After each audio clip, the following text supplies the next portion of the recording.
Okay, well, I work for a company called Foothold, Cymru. It's a charity, and I'm working on a project called Full Circle, which is about encouraging and supporting people in Llanelli on their journey to becoming a zero-waste town. So we have an ambition for Llanelli to be the first zero-waste town in Wales. The way that the project's organised is I'm encouraging community groups to form around waste reduction initiatives. So far we've got Litter Out of Llanelli, which supports and coordinates smaller litter picking groups throughout the town. That's going really well, and we're getting more. Litter's a big issue in Llanelli. We've also got a couple of grow projects in their infancy, one with a group of homeless people.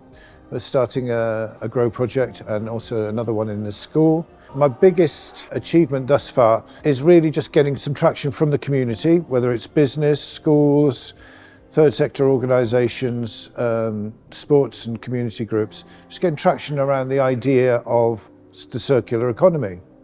Being able to kind of transmit what I've learned here about moving away from the linear model to the circular economy model, pointing out that nature doesn't really do waste. Waste is a human thing. So my biggest achievement really is just getting some traction around those issues within the community.